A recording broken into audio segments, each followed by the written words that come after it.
Assalamualaikum warahmatullahi wabarakatuh. Eh, Sebelum mulai program hari ini, marilah kita bersama baca ibu Al-Quran Al-Fatihah.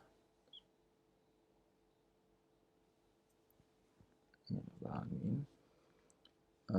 Oke, pada pertemuan kedua kali ini ya kita akan membahas tentang pengenalan eh, apa itu Kapita Selecta ya, apa itu yang kita pelajari di Kapita Selecta. Oke, tanpa memperpanjang kita langsung masuk saja. Ini materi kita di Kapita Selecta, pengenalan variabel konstanta, array, percabangan, perulangan, fungsi, dan form. Insya Allah ini semua akan kita pelajari di satu semester ini. Mudah-mudahan tercapai. Oke, kita lanjut. Kapita Selecta. Pertama, situs web dapat dikategorikan menjadi dua, yaitu web statis dan web dinamis. Jadi itu yang harus saudara ketahui. Jadi sebuah web itu ada kategorinya, yang web statis dan web dinamis. Apa itu web statis? Web yang kontennya bersifat tetap atau pengguna tidak dapat mengubah website secara langsung melalui browser. Itu yang statis. Halaman web tersebut tidak memiliki database sehingga data dan informasi pada web statis tidak dapat diubah kecuali diubah sintaksnya. Ini codingnya ya. Jadi kalau web statis tersebut ya itu tidak bisa dirubah ya, tidak bisa dirubah konten atau isinya ya, dan databasenya pun kecuali diubah ke sintaksnya atau ke codingannya. Terus yang kedua, web dinamis. Web yang kontennya bisa diubah sesuai dengan kondisi tertentu. Web dinamis memiliki database untuk menyimpan data. Dalam web dinamis, halaman akan berubah sesuai dengan inputan dari user. Nah, ini yang dinamis. Kalau saudara ketemu website yang mono ya, tetap saja seperti itu, nggak bisa diklik sama sekali, atau bisa diklik cuma kontennya tidak berubah-ubah gitu, itu berarti termasuk website statis. Dan ada saudara pernah melihat website yang seperti website dinamis ya, kayak contohnya saja kayak Siswo kita ya, itu website ya, sebuah website tapi dinamis karena kontennya berubah-ubah di dalamnya. Atau website kumpulan berita kayak detik.com atau yang lainnya gitu. Oke, kita lanjut. Sudah tahu kan perbedaan website dinamis dan website statis. Dalam pemrograman web terdapat dua kategori.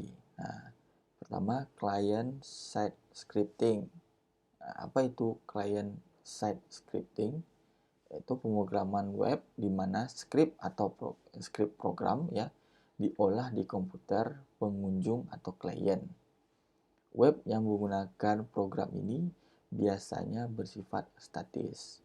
Tampilannya hampir tidak berubah kecuali website tersebut diubah script pada halamannya. Komputer program didownload dengan halaman web sehingga kode program yang terdapat di server sama dengan apa yang diterima oleh klien. Gitu. Jadi contohnya HTML, JavaScript, atau CSS. Gitu.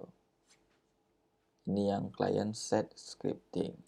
Selanjutnya ada server side scripting. Pemrograman web di mana script atau program ya, script program ya, dikompilasi atau diterjemahkan di server, lalu hasil pengolahan dikirim oleh komputer klien dalam bentuk bahasa HTML. Web ini bersifat dinamis, yaitu bisa berubah kontennya ya dengan mudah tanpa perlu mengubah skripnya. Contohnya ASP, JSP, PHP.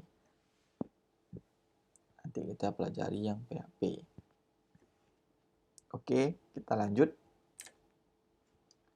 Web server. Web server merupakan sebuah perangkat lunak dalam server yang berfungsi menerima permintaan ya, berupa halaman web melalui HTTP atau HTTPS dari klien yang dikenal dengan browser web, dan mengirimkan kembali respon yang tadi hasilnya dalam bentuk halaman-halaman web yang umumnya berbentuk dokumen HTML. Nah, biasanya saudara searching kan siswo .up.yptk.ac.id ya, apa yang saudara ketik di web browser ya, di browser web akan langsung masuk request ke web servernya, ke web server si siswo kampus. Jadi gitu. Jadi sudah web server menerima request saudara ya melalui HTTP atau HTTPS ya. Terus dari web server akan melontarkan ya, menampilkan atau mengirimkan kembali hasil dari respon yang saudara minta dalam bentuk HTML ya, ada bentuk HTML atau halaman web ya, halaman web misalnya siswo .up.yptk.ac.id ya kan. Nah, yang tampil nanti sebuah halaman HTML halaman utama dari siswo tersebut ya.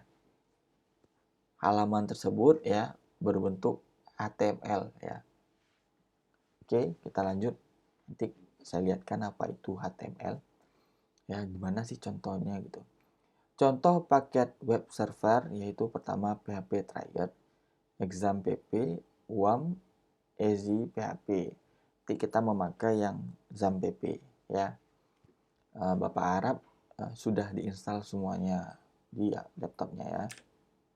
Lanjut, pengenalan PHP. PHP merupakan bahasa pemrograman server-side yang didesain untuk dapat disisipkan dengan mudah ke dalam tag-tag HTML. Jadi ada banyak tag HTML. Di dalam tag HTML tersebut kita sisipkan kode dari si PHP tadi. Itu konsepnya ya. Terus karena merupakan pemrograman web server-side ya, program PHP harus diletakkan di server gitu. Jadi harus ada servernya dulu. Nah, baru bisa kita gunakan, kita lihat gitu. PHP merupakan bahasa pemrograman yang bersifat interpreter, artinya baris-baris program PHP diterjemahkan satu persatu ke dalam bahasa mesin dan diproses oleh interpreter PHP menjadi HTML.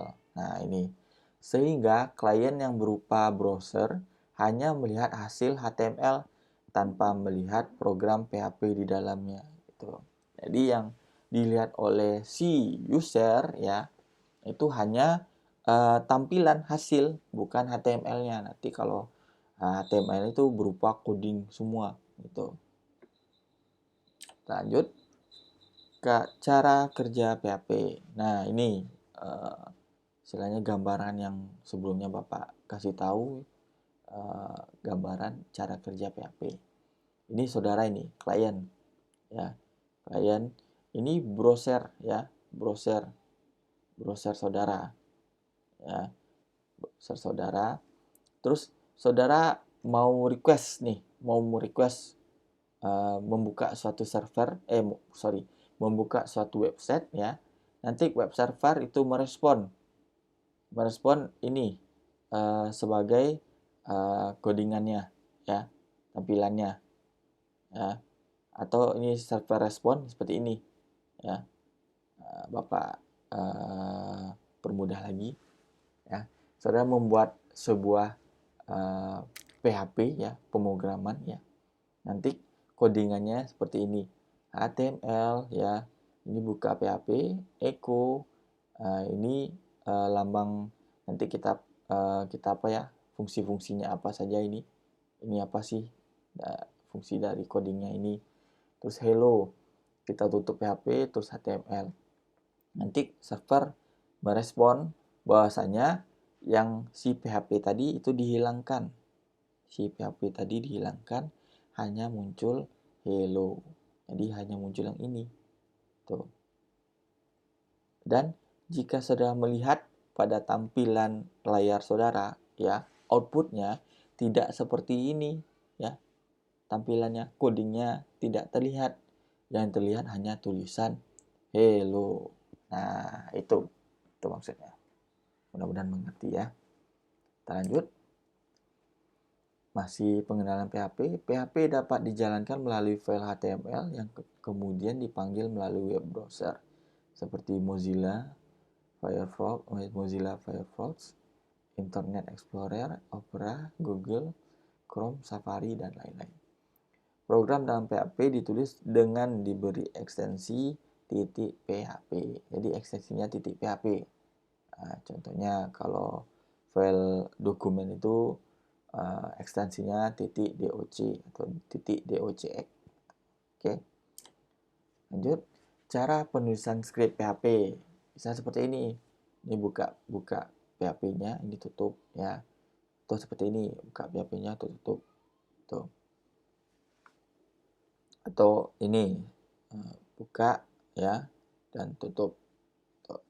Cara pertama sering digunakan karena lebih ringkas. Yang ini lebih ringkas.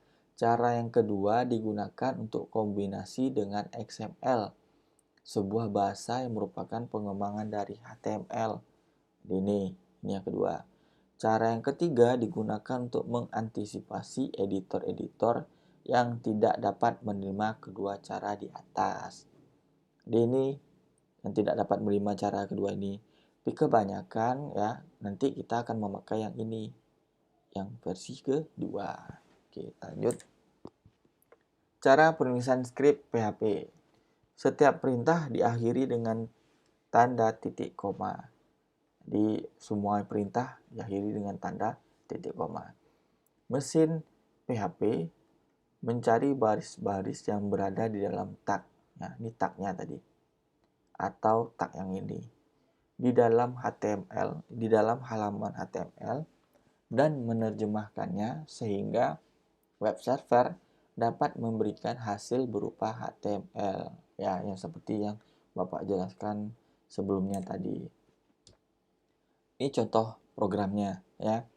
Contohnya kita buat ini, kita contohkan saja server side HTML ya. Kita buka HTML, kita tutup HTML. Jadi jika ada buka pasti harus ada tutup. Kalau sudah buka saja tidak tutup nanti masuk angin gitu ya. Jadi harus buka, harus kita tutup gitu.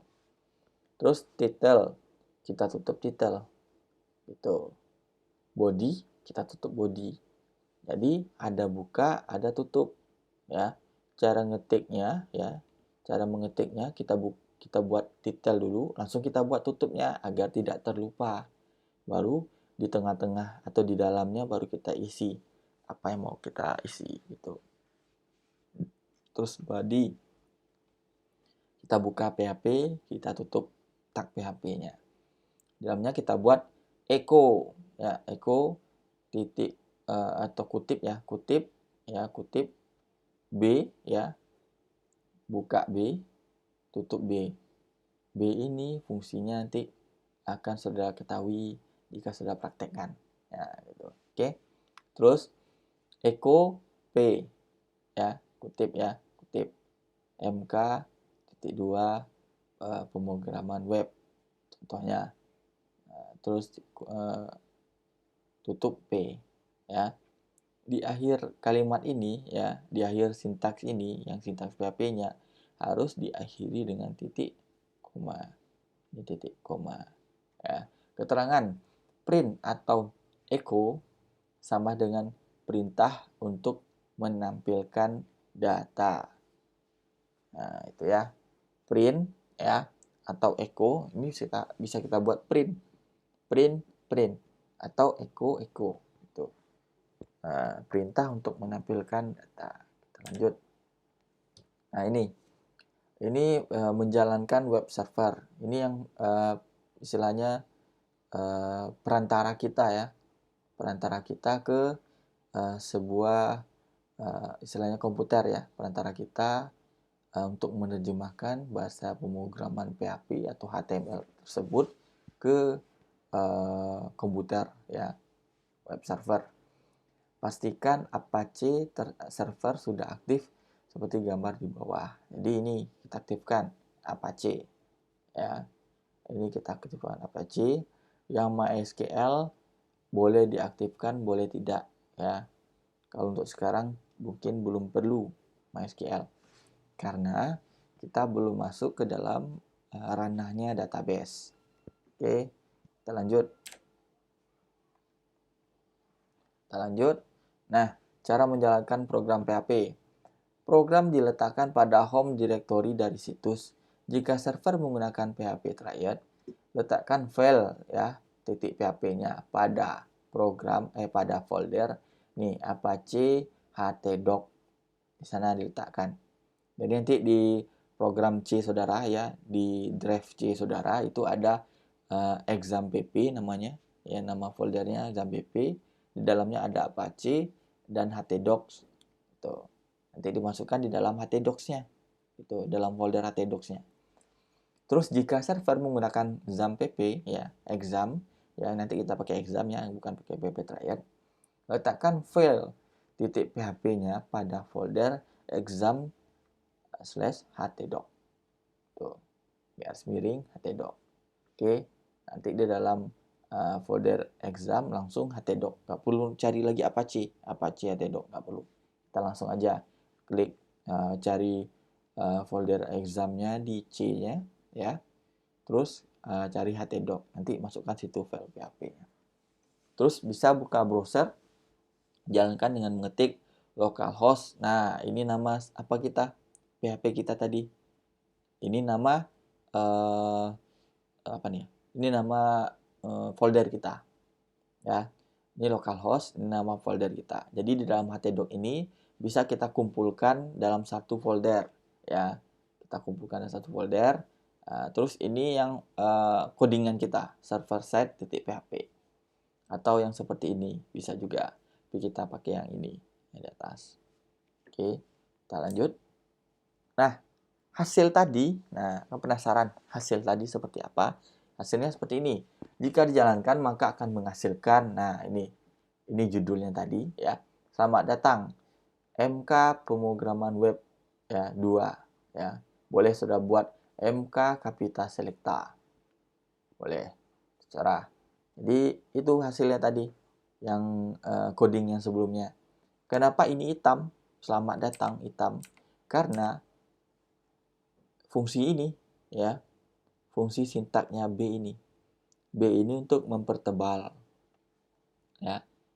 Nah, yang tadi satu lagi. Nah, ini Pak kok bisa ada judulnya di apa? Tabnya Pak. Tab browsernya Pak. Di sini fungsinya. Di titel tadi pemrograman web. Itu fungsinya. MK tadi di bawahnya. Oke. Untuk materi kita sudah selesai. Bapak bagi 2 video ya. Satu untuk materi kita, satu lagi untuk praktek kita. Oke. Bapak tutup dengan mengucapkan alhamdulillahirabbil alamin. Oke. Bapak akhiri dengan wabillahi taufiq walhidayah. Wassalamualaikum warahmatullahi wabarakatuh.